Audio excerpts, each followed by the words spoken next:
ko. Anong ginagawa mo rito? Nagpapalawak ng negosyo. Ganun ba kahirap ang pera mo? Dito ka pa magpapalawak ng negosyo. Kaya pa ba ng katawan mo? Kakayanin ko.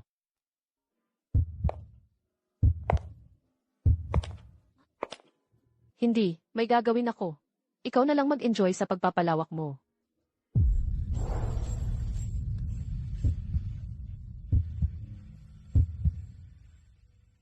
Tigil, baka may makakita sa atin. Nakainom ka. Wala kang pakialam. Galit ka. Kung galit ka, hanapin mo ako. Tutulungan kitang gumawa ng masaya. Anong klaseng masaya? Halik. Hindi pa naaayos ang sponsorship para sa ospital. Hindi ito ang tamang oras para maglaro. Hindi. Dinala ng asawa ko ang kanyang sinta rito para kumuha ng sponsorship sa auction na ito. Kailangan kong takpan siya. Hoy, kawawa ka naman. Pero okay lang. May kasama naman ang asawa mo. Ganon din ikaw. Hindi kita sinta. Pero ako ang sinta mo. Halos pareho lang din. Magsisimula ang auction sa kalahating oras. May magandang alak ako sa kwarto ko. Halika't tikman mo.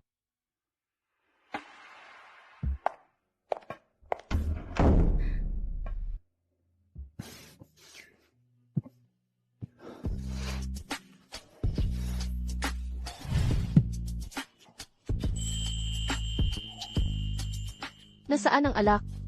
Naubos na. Ang lakas ng loob mong magsinungaling. Sige, parusahan mo ako. Saglit lang. Naiwan ko ang access card ko sa C. Kukunin ko.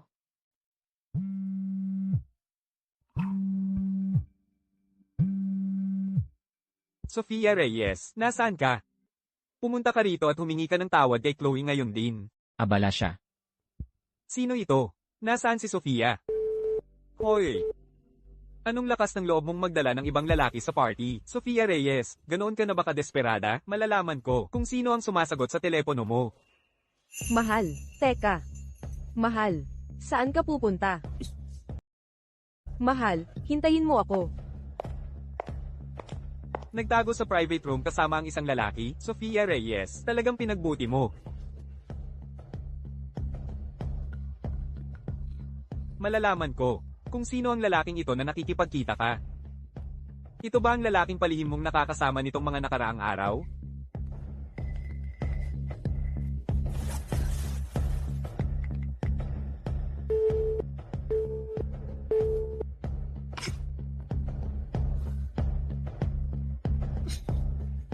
Nangangaliwa siguro ang asawa niya. Talagang binabayo niya yun. Tumahimik kayo. Abay si Ethan de la Cruz yan. Huwag nating subukang kalabanin siya. Ethan,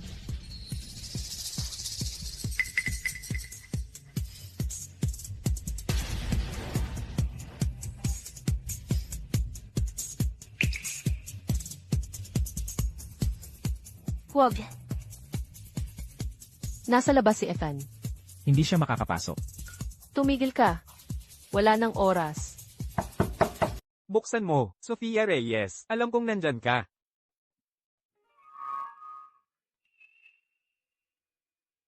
Yan talaga ang boses ni Sofia.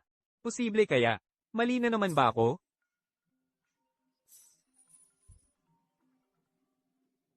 Hello? Mahal, nasaan ka na? Magsisimula na ang handaan. Sige, pupunta na ako dyan. Sofia Reyes. Hayaan mong ako mismo ang makakita kung sino talaga ang kinikita mo ng palihim.